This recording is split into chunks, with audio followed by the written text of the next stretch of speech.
All right, folks. Welcome to the show. We are live. If you're in here, you're with me live. Feel free to say hi in the comments. It's always nice hearing who's here. Feel free to chime in with questions. I'm excited for our sesh today. I'm going to take maybe 30 seconds to let people filter in. And then we're going to get rolling. We're going to start with a review of what we did last week about the grammar questions. So if you want to grab your notes, look at the screenshots you took, all of that. Now's a good time to do that because I'm going to ask you to reflect and see what stuck from last week. Hello from Georgia. Hello. Welcome, welcome, welcome. Good to see everybody here. Welcome to the party. Okay, so for our first kind of stretching, getting used to things, getting ready to roll here, this is week 2 of a 4-week session for the verbal section of the digital SAT. Last week, I gave you guys a framework that I think is really useful. It's a framework that I use when I'm going through these tests. And there's 2 parts to the framework that I want you to remember. So first, try and do this without your notes. Let's see what's stuck.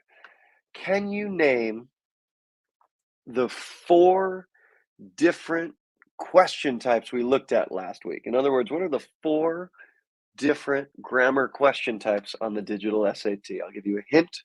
The first one is sentence structure and punctuation.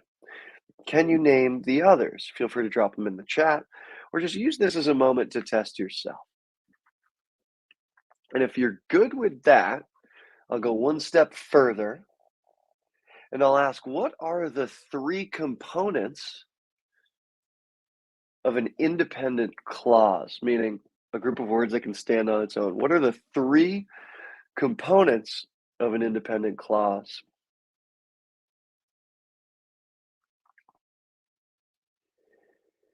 And finally, we'll go one step further. I think this is a smart group. I think people are getting it.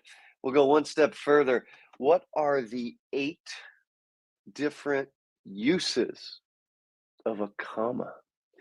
Yeah, Cole nailed the last one. What are the 8 different uses of a comma?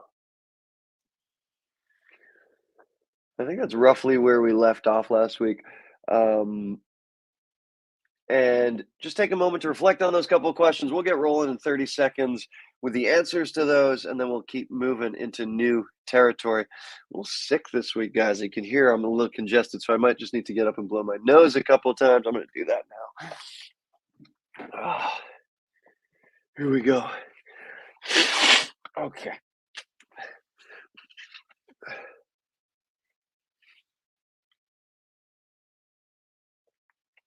And we'll do some quick review. Nice. I'm seeing some really good stuff in the chat. We'll do some quick review here of the slides. Let me pull those up. And then we'll look at some new question types today. One sec to just get up what I want for later. All right. Okay, so the answers to those questions, the 4 question types are in, a lot of people got them in the chat. We've got sentence structure and punctuation. Whoops. Whoa. Don't know what happened there. Okay, so we got sentence structure and punctuation. We got verbs, we got pronouns, we've got modifiers. Those are the 4. I think we touched upon all 4 of these last week. The 3 pieces for a complete sentence, or as I use it, an independent clause, subject, verb, complete thought, and the 8 comma uses. I gave you this example last week. This is the money slide, and I think this is one of the most efficient things that I teach. These are the 8 comma uses, and if you have these in your brain, something really special happens. You look at anything on the digital SAT, and you're suddenly just not afraid of commas. You know exactly how they're being used. You know Yeah, that's pretty much it. Know exactly how they're being used. So, for example, here's something from an old SAT. You can look from 2011 to 2012 alone. Why is that comma there? Which of the eight? And my brain says, oh, yeah, this is a dependent clause. So, dependent clause, comma, is why that one's there. And fortunately, same thing. Fortunately, comma, there's a dependent clause there. So, I think that's pretty much the recap I want. It's going to set us up for our conversation today, which is not the grammar questions, but the other questions. And I think I'll start just by pulling up digital SAT test one. And let's take a look at the question types we're going to be talking about today, which have a lot more to do with your method than the rules. And it starts with these question types right up front, these word choice question types. I'm going to show you how I deal with these. We'll do some practice. It should be a good time. We're then going to move on. We're not going to talk about reading yet. We're going to move on later in this section to these transition questions where they've got like by contrast, consequently, secondly, for example, so on and so forth. And the last question type we're going to talk about today are these weird kind of, I'm calling them notes questions. They give you like a bunch of notes and you have to do something with the notes. They're a little strange. They're analogous to what I used to call accomplish a goal questions.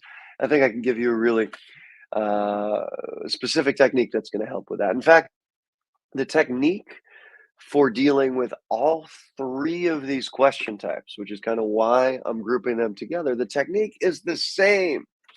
And that technique I'm going to push you guys to use today is predicting. Why is it important to predict? I'm going to stop sharing for a second and just talk about a tendency we all engage in. Like if you're going through a digital SAT or any test and you're just getting right answer after right answer, you don't need teaching, you don't need tutoring, you just do it and you're cruising, you're fine, you're good, you're going to get everything right. Something interesting happens though when you get to a question you don't know how to do, or you get to one where like there's a vocabulary word that you don't know, like a fancy word. And in that moment, a lot of people have been seeing it for almost 20 years now. They trigger what I call the oh shit pathway. That's the technical term for it. Oh shit, the oh shit brain pathway. What they do in that moment is they make something up or they see an answer like, oh, that's close enough. I'm just going to pick that. And what I'm going to teach you today is basically aimed at not triggering the oh shit pathway. We want to avoid triggering the oh shit pathway because once you start getting anxious and nervous and start going, oh shit, oh shit, oh shit, your brain makes things up and you get things wrong. And I found one of the biggest tools you've got in not triggering the oh shit pathway, or if we're being politically correct, and there are like teachers around that get triggered by bad language, we call it the oh no pathway, is predicting. So what do I mean by that? Let's take a look at some questions, and I'll walk you through these. And then I see some good questions in the chat. After we talk about these vocab questions, I'll come back and I'll answer questions. Okay, so check it out. Okay, former is a pretty easy one. So we'll start with number one. And what I want you to do, you might have, if you're keeping up, you might have seen this question before. I don't care. Put your hand over the answer choices. I wonder if I can actually do that here. I'm literally just going to like crop them out of my screen to prove to you I do not look at the answer choices before I predict, and I always write my predictions. So let's take a look. Former astronaut Ellen Ochoa says that although she doesn't have a definite idea of when it might happen, she blanked that humans will someday need to be able to live in other environments than those found on Earth.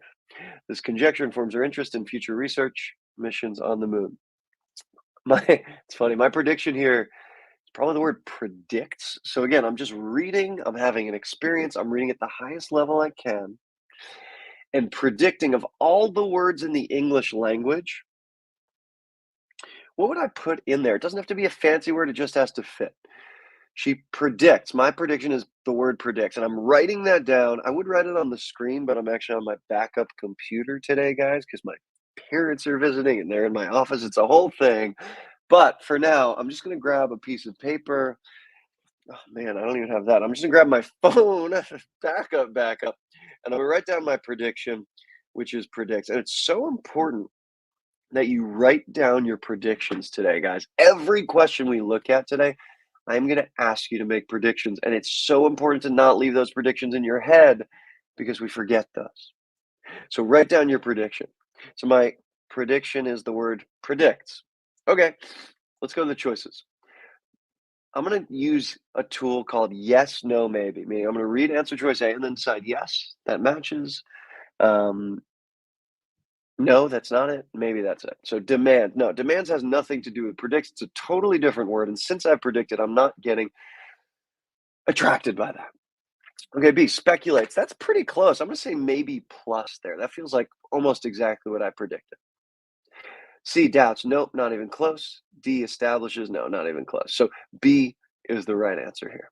And I know that was a pretty easy one. We're about to try some harder ones, but I just wanted to to kind of show for you guys the process slowed down in its full entirety of how I handle these questions. Let's go to a harder one. Let's go to a harder one. Um, I don't know. Let's see. Um, these seem hard. That like the lower down you go, usually the harder they are. Okay.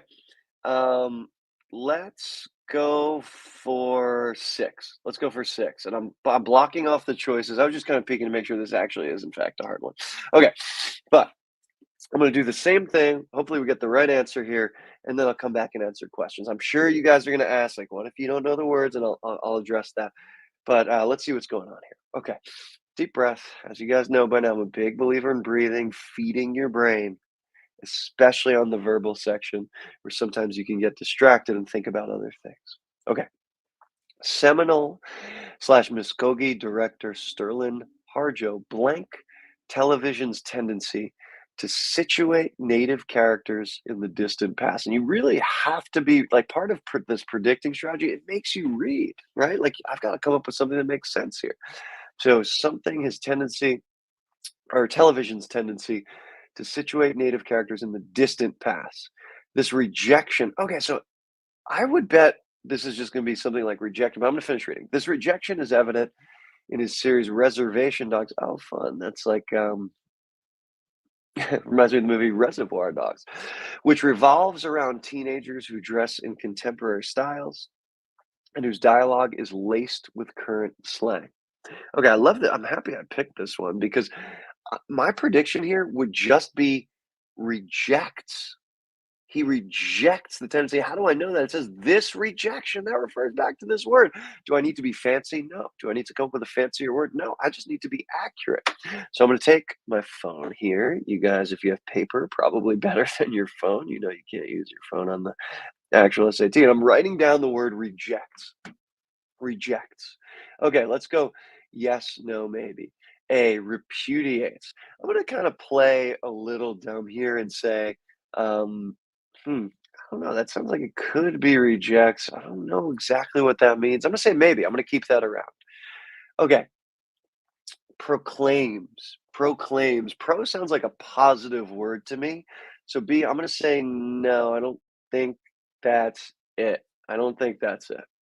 Okay, I'm gonna go to C, and I'm gonna say foretells.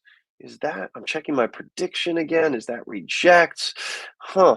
No, I don't think so. Four is like before, so I don't think it's C. I'm gonna say no. And then I'm gonna go to recants. Huh. Recant. What does that actually mean? Huh. I think recant means to like, huh. I actually feel like that could be the right answer. And I think A and D are both pretty good. And again, like I've done this question a million times before I know the answer, but I'm kind of going through the process of what it might look like to deal with like a 750 level question, and there's some uncertainty, but I've done good work here. Like I'm taking B and C off. There, those don't mean reject. A and D might. And then I'm going to use my most important strategy, the one that I wrote my PhD thesis on, which is skip and come back, or as I call it, learning. Leave explicitly, return momentarily. I'm not going to answer this question right now. I'm not going to answer this question right now. I'm just going to sit on it. I'm going to come back in a minute and then I'll answer it. And we'll talk about why I do that if you guys want to know. But it works. It's an incredibly important skill. So here's what I'm going to do. I'm going to take the questions that are in the chat. In a few minutes, maybe 2 or 3 minutes, I'll come back and see if I have any clarity around what the right answer is. Is it A or is it D? Okay, cool. So I'm going to stop sharing. Let's take a look at some questions. All right. Let's see. Okay, I'm gonna go from the bottom up. Yeah, I see some good predictions. Class is going till the top of the hour. Um, yeah, Cole asked, is it true recently College Board is making notes questions not possible to answer anymore just by reading the question and answer choices? I don't know, Cole. My gut is saying that some of them still are. We'll talk about those notes questions in a little bit. Um, I haven't been in there taking the SATs, so if, like, the latest SAT marked a shift in that, I haven't picked up on it yet. I would go into your next SAT call. I think you're taking it this fall, I think October. I would go into your next one assuming at least some of those notes questions you can answer just by looking at the question. Cool. Um, Okay, people are asking about increasing scores. I mentioned last week, I think those are pretty weak questions for me because there's so many ways to increase scores. I would recommend if you're asking, like, how do I increase my scores? Look at what's going on. What is causing you? Like, why aren't you getting an 800 or 770? Are you tuning out? If you can rephrase your question to be more specifically, I think I can better help you. Okay, cool. Good. All right, so let's go back. Let's go back for a second, and I am gonna um, share my screen again. Okay, so this question, this really hard question, yeah, reject. Which of these means reject? Huh? I have a vague sense A might be right, but you know what happened? Interestingly, I waited a minute or two, but I remember having seen the word recant before. I think I remember seeing it in like a legal context. Someone recanted their opinion, like to take back. And I have this vague sense, it's actually a stronger sense than before, that recant does not mean to reject. It means to like take back an opinion. So I'm not, and this, my role playing, I'm not 100% sure, but because I predicted and because I skipped and came back, I can confidently put in A as my answer. And that's as hard as those questions get. If you don't know the words, you still should be able to make a good prediction. You still should be able to cross some answer choices off. And maybe worst case scenario, you're taking a coin flip after you've skipped and came back, right? So I think that is a really good process to follow on these word choice questions. Cool. There's time at the end and desire for it. I'll just go through a bunch of these and just show you. I'll do a speed run where I do these as fast as I can and hopefully get them all right. But I want to move on to the second type for today. So I'll scroll through the reading. Let's go to the um, transitions question. So how do I know how to identify these? Well, they're not the four types we talked about last week. Like they're not pronouns, they're not verbs, they're not sentence structure and punctuation, they're not modifiers. Um, they deal with words that are transition words. And my short piece of advice for you on this is do the same thing. You should predict on these. So let's actually try this. And the reason I think people put up some resistance to this is it actually requires you reading, slowing down, taking your time, and processing what's going on. So let's check it out. Although novels and poems are considered distinct literary forms, huh, many authors have created hybrid works that incorporate elements of both. Okay, so novels and poems, authors have incorporated both of those into works. Bernardine Evaristo's The Emperor's Babe blank is a verse novel, a book-length narrative complete with characters and a plot, but conveyed in short, crisp lines of poetry rather than prose. Okay, so this seems to me like an example of what's being talked about in the first sentence. So my prediction is for example.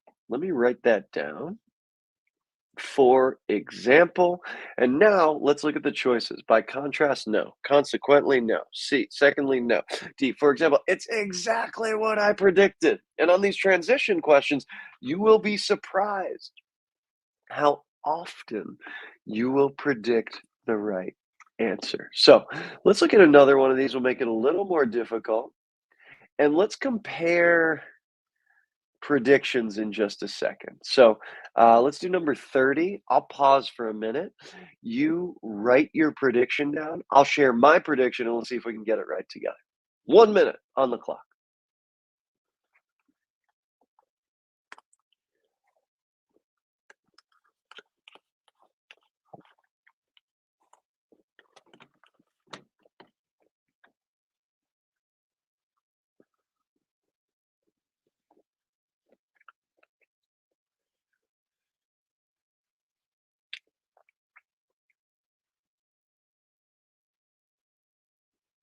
Take another 20 seconds. We're looking for a prediction.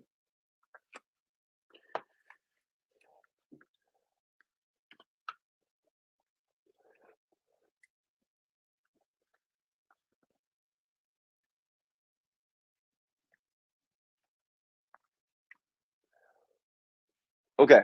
And my prediction, you guys feel free to drop yours in the chat. My prediction is by contrast because the wolves can't see or hear, the dogs can. There's contrast here. So my prediction is by contrast. I've written that down. Let's do yes, no, maybe. And man, maybe somewhere in my unconscious brain, I keep predicting the actual right answer, but a prediction just like, on the other hand, something like that would have been just as good here because it'll get you to the right answer. So it's not in other words, not for instance. Yeah, C by contrast, D accordingly. Okay, so let's up the difficulty. Let's do a really hard one here.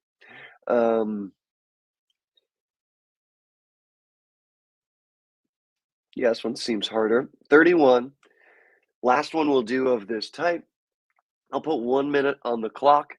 Want to hear your predictions, and then we'll see if they're right.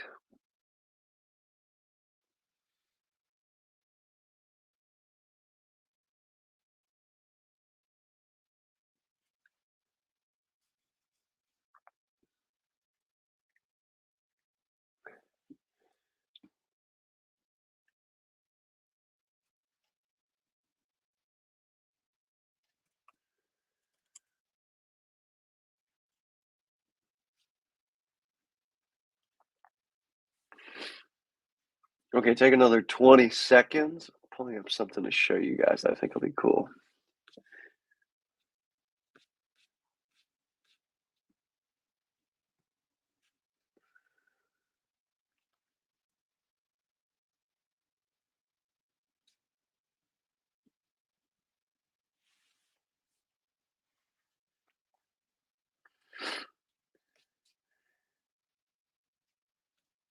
Okay, cool.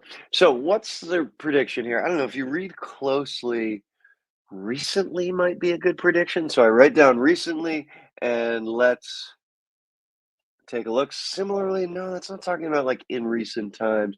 For this reason, I don't think so. Not in recent times. Not furthermore. Oh, increasingly, like more and more often, that matches my prediction. So it's D. If you're having trouble with this, I would bet your reading skills need a bit of work and tune in next week where we retool the way you read. If not, I guess you're doing a good job. And I just want to share one more thing that I think is helpful for these transition questions. In my mind, it's a bit of an oversimplification, but this is an idea I took from Erica Meltzer, who writes really good books on standardized tests on the verbal section. I really like her books. I want to share this with you guys because it had a big influence on me. There's basically three types of transition words. Again, this is oversimplified. It doesn't capture everything, but basically speaking, there's three types of transition words. There are continuers, contradictors, and cause and effect. And if you go into these questions thinking, what do I need? Do I need a continuer? Do I need a contradictor or do I need a cause and effect? I think it's going to be massively helpful. So feel free to take a screenshot here. Meltzer's books all have charts like this where the different words for each different type are on there. I wouldn't recommend memorizing this list. I would memorize the three different types of transition words so they can help with your predictions going forward. So I love this chart. I show it to all my students. Okay, I'll pause for a moment, see if there are any questions on any of this transition stuff, and then we'll keep moving. Yeah,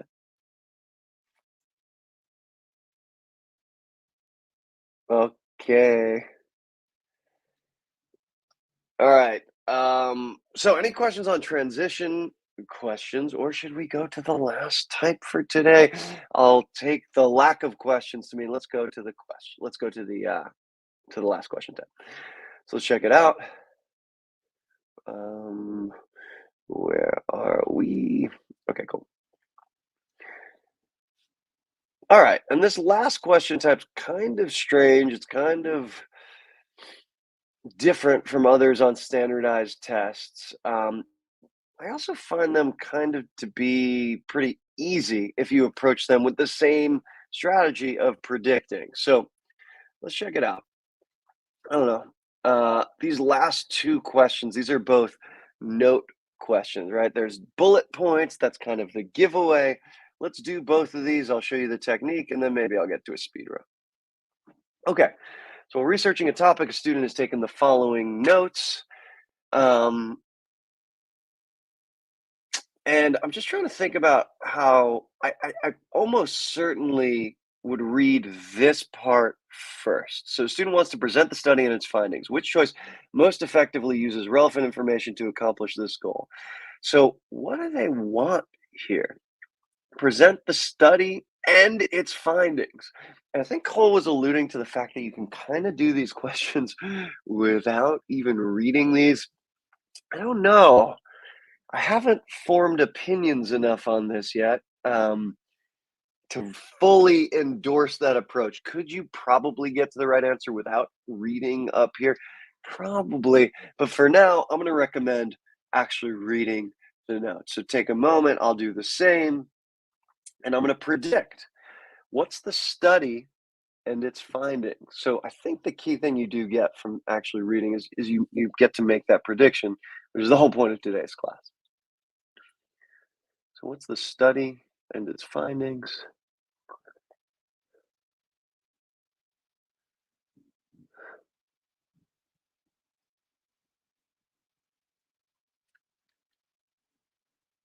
Okay, so the study is analyzing bones found in the Sahara Desert to see if they're juvenile or adult. And the findings are that they belong to juvenile. So my prediction, and I will write this down, I'm going to keep it short and sweet. I don't like to go more than 8 words. So 1 to 8 words is what I say for predictions. I'm going to predict study of the dino bones found juvenile. That's my prediction. Okay, now let's go use yes, no, maybe. A, in 2021, Chinsemi Turan studied pterosaur jaw bones and was initially unsure if the bones belong to juveniles or adults. That's wrong because it doesn't mention the finding. No way. Okay, B. Pterosaur jawbones located in the Sahara Desert were the focus of a 2021 study. It does talk about the study, but not its findings, so it can't be B. In a 2021 study, Shinsami Turan used advanced microscope techniques to analyze the jawbones of pterosaurs, flying reptiles that existed millions of years ago. I still don't think any findings are mentioned there, so I don't think it's C. What about D? In 2021 study, Shinsami Turan determined that pterosaur jawbones located in the Sahara Desert had few growth lines relative to the bones of fully grown pterosaurs and thus belong to juveniles. Yeah, D's by far the best answer. So I think that's a pretty easy one, but again, it shows you the technique of reading what they want, looking at the notes, and predicting. So now it's your turn. Number 33, read what they want, look at the notes. I want to hear your predictions. Go ahead. 1 minute on the clock.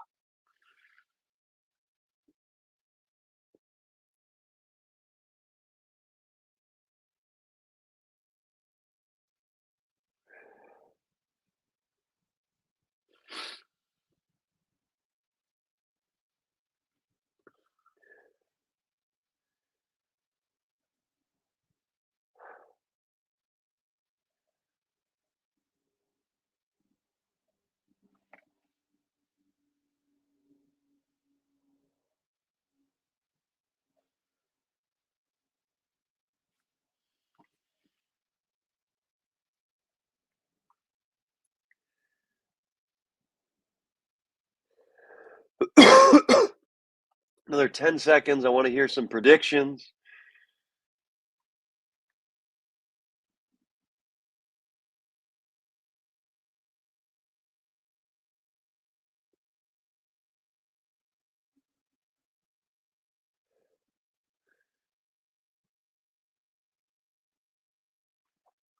Okay, my prediction is, well, first of all, what do they want? They want to compare the two women's contributions. So my prediction, Bates spoke, Hegemon organized. Bates spoke, Hegemon organized. That's my prediction. Let's go to the choices. A, Hegemon and Bates contributed to the march in different ways. Bates, for example, delivered a brief but memorable address. I would say maybe it doesn't tell me what Hegemon did, but that's not terrible. It does compare the two. Maybe. B, Hegemon worked in politics and helped organize the march, while Bates was a journalist and school desegregation advocate. I don't think that's right. That's also not bad, but because it mentions both of them. But, what's wrong with it? I don't think it mentions Bates's contribution to the march. So I'm gonna say maybe minus. C, although Hegemon worked behind the scenes to make sure a woman speaker was included, Bates was the sole woman to speak at the march. I don't know that that compares the two. I'll say maybe.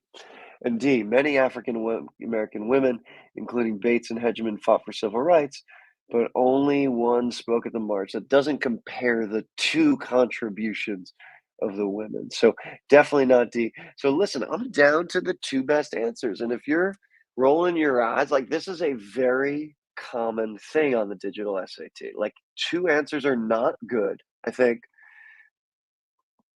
B is not good and D is not good. And I think two are pretty good, A and C.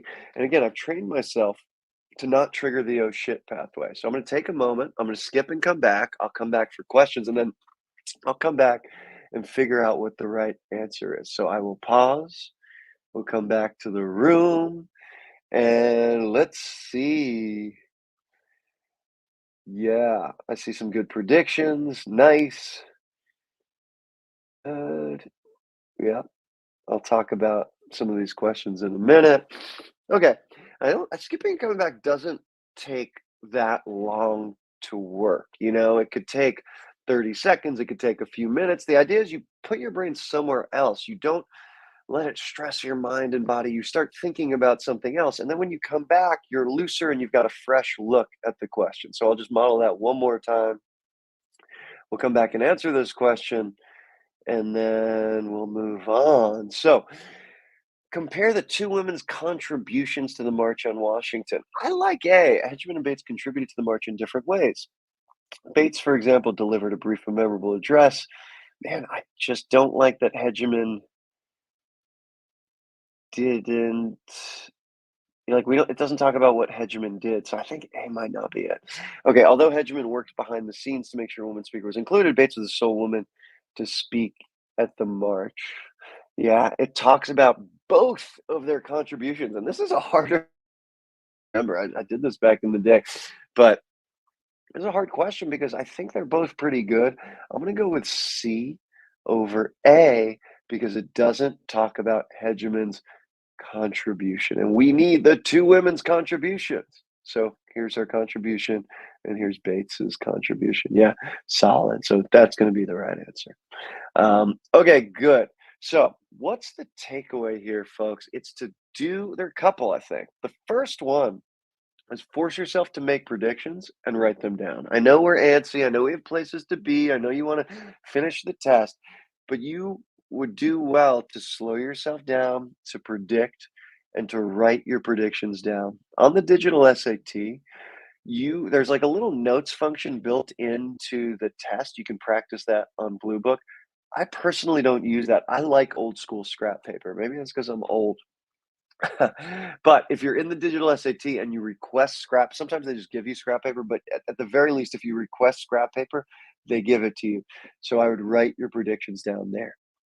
The other thing is don't trigger the oh shit pathway. Notice on the harder questions, I am role playing a little bit, but on the harder questions, um, it's very common to get down to two and have to choose. And don't rush yourself.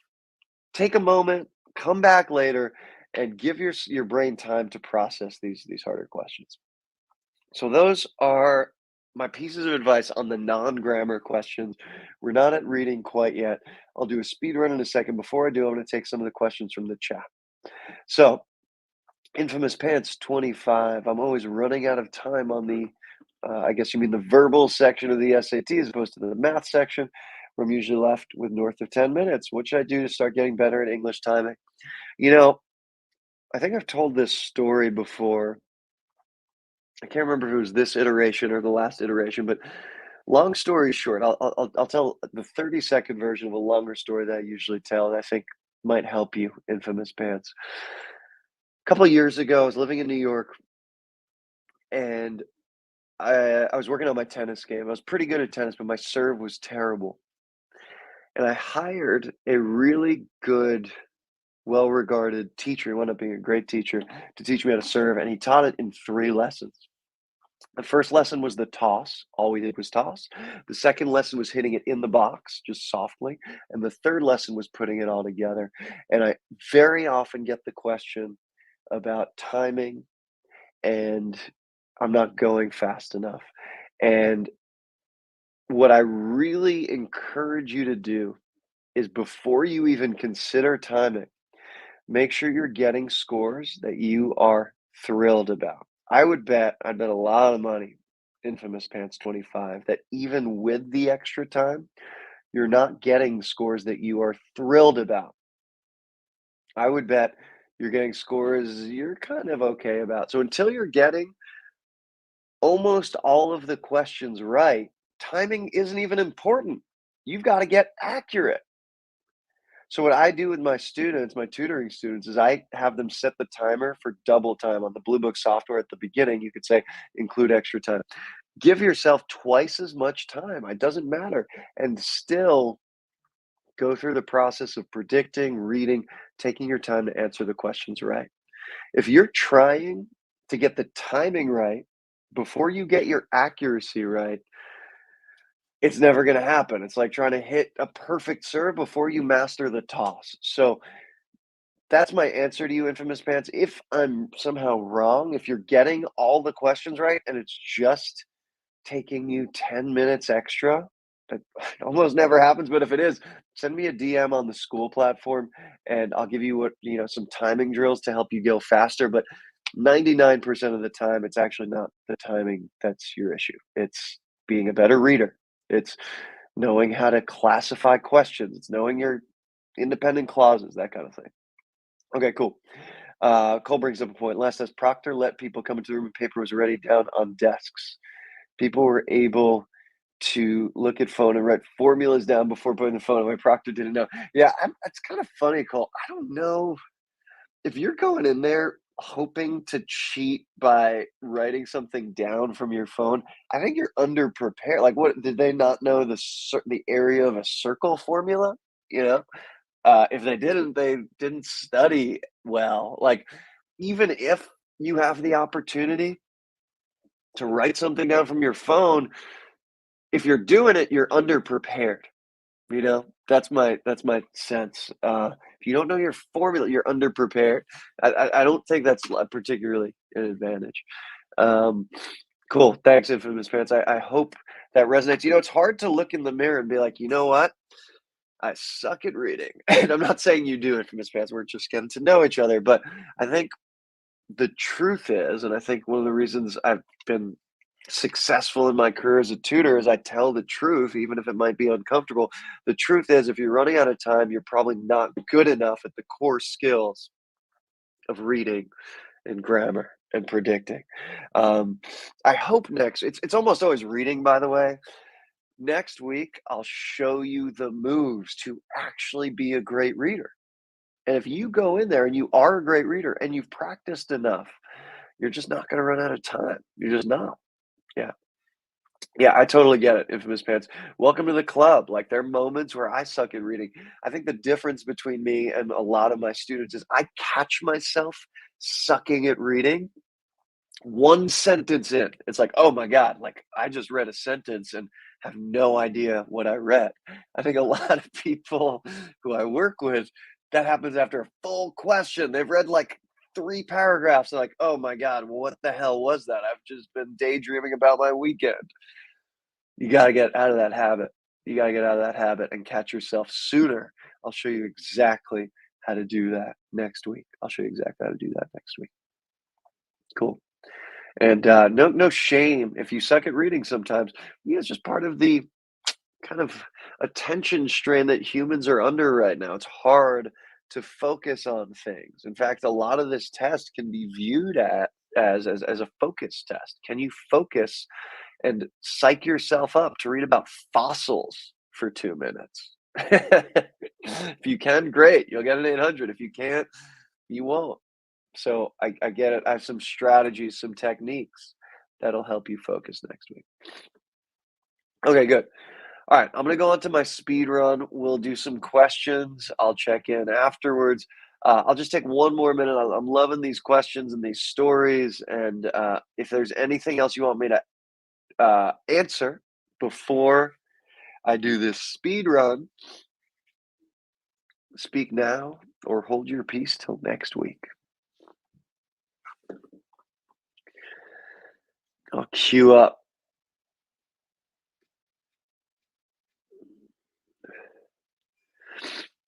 All right, so let's do the hard stuff. Let's go to module 2. I'll stick to test 1. We'll go to module 2. I encourage you to play along with me. Write your predictions.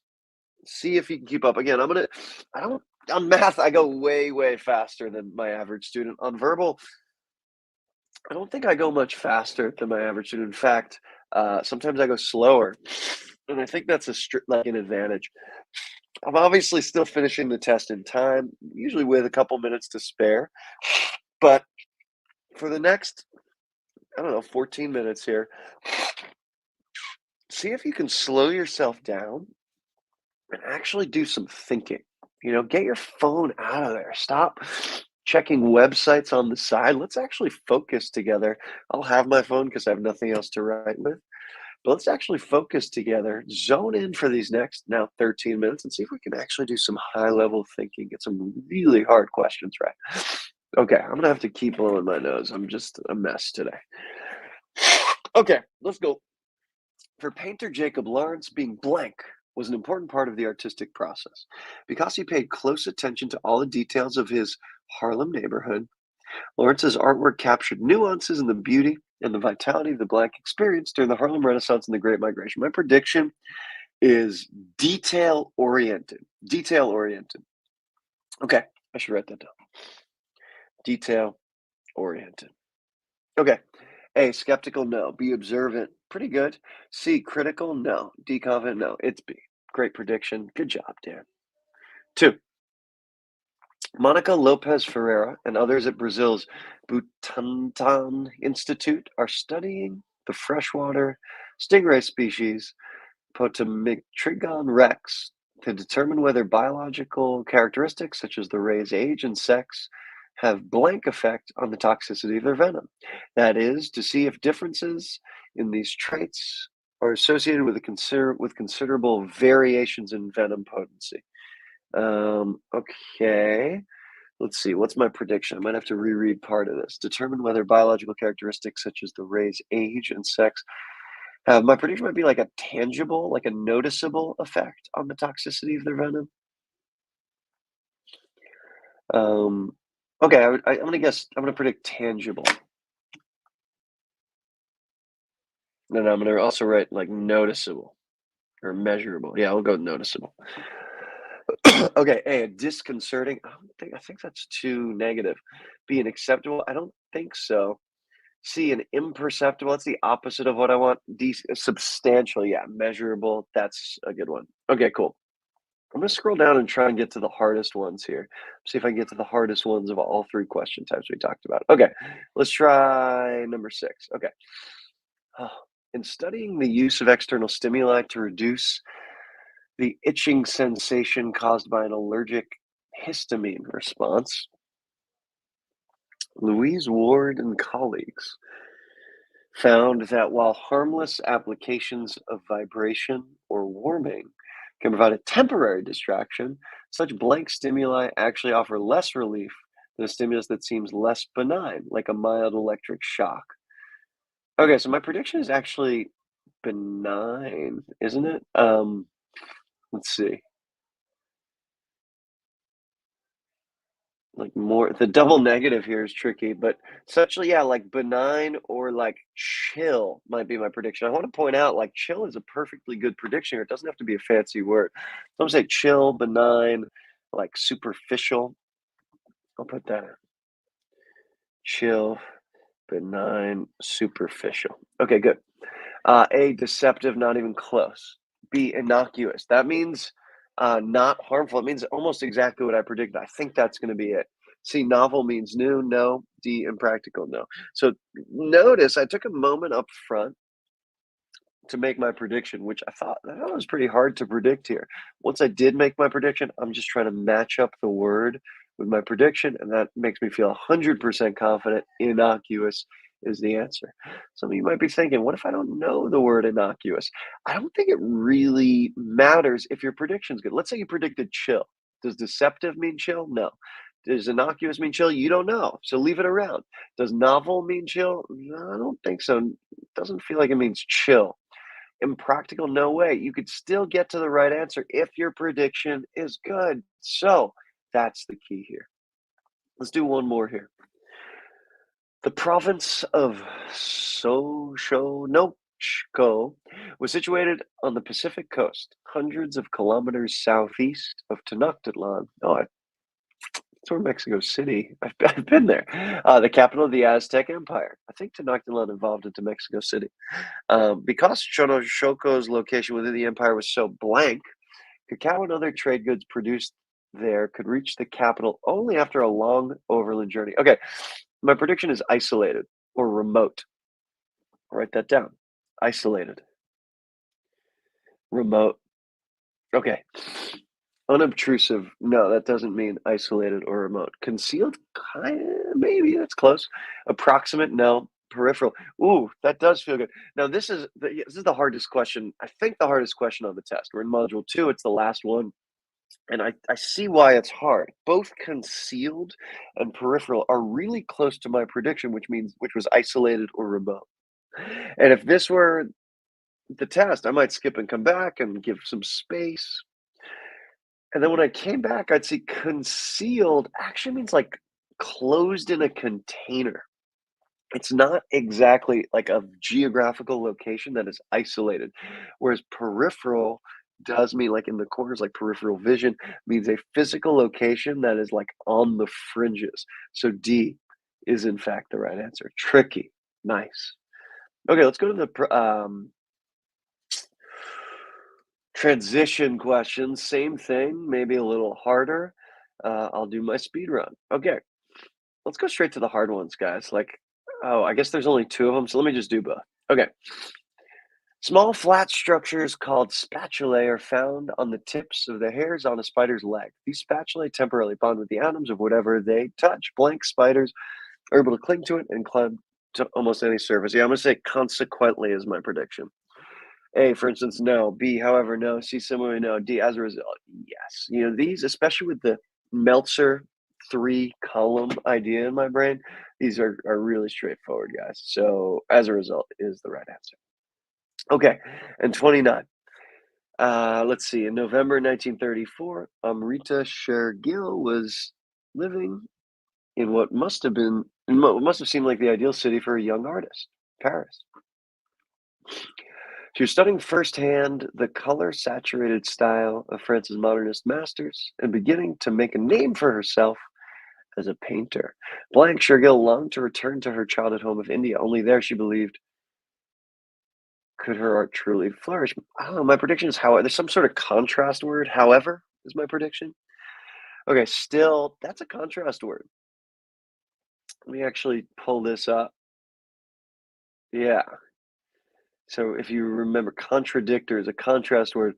Oh, still is in the same column as however. So that's kind of what's going through my brain. That feels good. Therefore, no, indeed, no, furthermore, no. So it is the contrast. It is still A, came from the prediction. Good. And to the last, oh, there's one more transition question, then we'll get to the notes. Okay. Notice, I've said this before, deep breaths to reset. Otherwise, I'm in danger of getting bored and losing focus. Okay. Before California's 1911 election to approve a proposition granting women the right to vote, activists across the state sold tea to promote the cause of suffrage. Okay. In San Francisco, the Women's Suffrage Party sold equality tea. I feel like they missed an opportunity there. Just call it equality. Okay, that's not here or there. At local fairs. Blank in Los Angeles, activist Nancy Tuttle Craig, who ran one of California's largest grocery store firms, distributed votes for women's tea. I don't know, similarly in Los Angeles, additionally in Los Angeles. In Los Angeles, it's talking about two instances of women selling tea. So, like a continuum is my prediction. For example, no. To conclude, no. Similarly, yes. In other words, no. Okay, let's see. That actually wasn't that hard at all.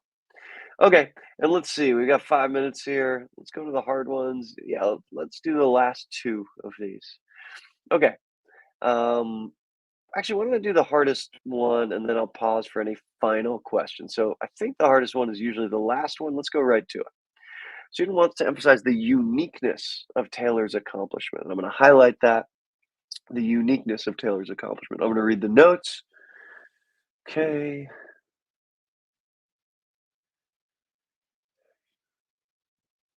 Okay, how about the word only? I'm saying the only Civil War memoir to be published by a Black woman. That's the uniqueness. So it's got to mention something like the only Civil War memoir to be published by a Black woman. Okay, A. No, I don't see any uniqueness there. B. Don't see uniqueness there. C. I don't see uniqueness there either. D. The only Black woman. The right answer is D. Good. You know, I wish these were harder. I don't know, man. I just think the technique with which you approached the questions this week, um, I think the technique makes it so much easier. Man, that really felt like I wasn't even challenged. I don't mean to toot my own horn. I'd like to be challenged in front of people. That's what it's all about. It keeps me going. But I didn't find those that hard. Okay. Cole asked, why is seven not A? I don't know. Let's check it. Let's check it. Check it. Check it. Number seven. Yeah, good question. All right, I'll share.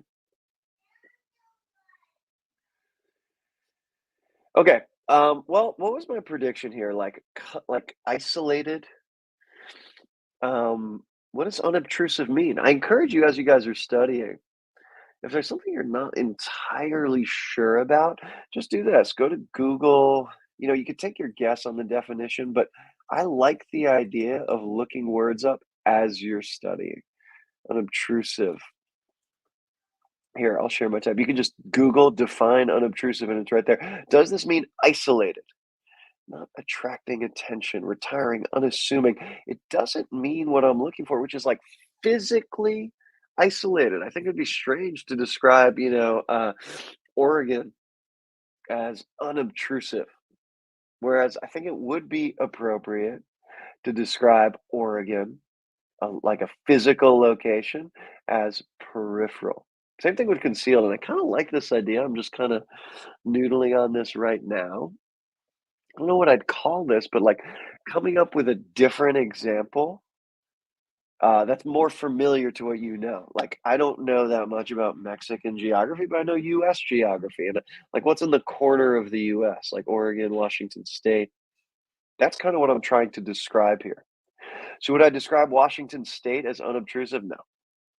Would I describe it as concealed? I wouldn't even do that. Concealed, no, it's just I'm trying to describe it in the corner. It's not like hidden in a box. Would I describe it as approximate? No, but I would describe Washington State as peripheral. So that's how I'd go through that. Maybe you thought unobtrusive meant something else, and that's fine. That might happen. Like, you're not going to know every word on this test. So put yourself in the best position. Make sure you're predicting. Um, yeah, and so Cole brings up a good point. Your prediction was far away. Huh, far away. I don't hate that prediction. I think it's pretty good. I think it's pretty good. I don't think unobtrusive means far away at all, though. Like unobtrusive, if we look at the dictionary definition, not attracting attention, meek, quiet, that's not far away. Like, could you get there if you were like thinking really? But if I'm just saying far away, something that's physically far away, unobtrusive does not mean that. And to feel that, Cole, skipping and coming back can help. Like, take a moment, write down your prediction, come back in a few minutes and think, huh, does unobtrusive mean far away? No, those are just different. They're in the same ballpark, but they're not the same meaning. So that's my answer to that question. Cool. All right. I love your guys' enthusiasm and excitement, the fact that you keep showing up.